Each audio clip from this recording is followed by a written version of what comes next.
दिनै 18 मे 60थि बर' बिजों सान गिबियावनो बयनिसिमबो गाहाम हामलायथिखौ बावहरग्रोनाय जाबाय नैबे भिडिअनि गेजेरजों।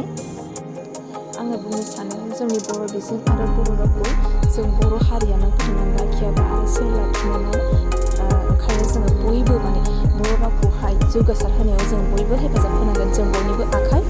दा भिडिअखौ नोंथांमोना मोनलांबाय थादो। दायो नै जोंहा स्कुलाव फ्लेग हस्टिं खालामनो रेडि खालामबाय आरोना, स्टुडेन्टफ्राबो नै लाइन जाजोब्बाय। ओमफ्राय जोंनि नैबे स्कुलनि इउएन एकाडेमि बलांगुरि स्कुलनि गोरायुं सार बिथाङा दिनैनि फ्लेगखौहाय बरायहैसिगोन आरो बिदिखौ नायलांबाय था लोगोफोर जोबजासिम।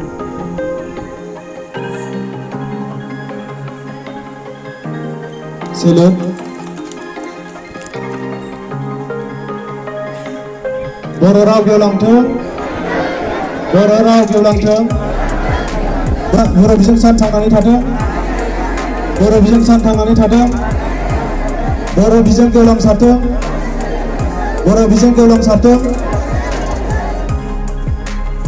दा गोजोननाय थाबाय।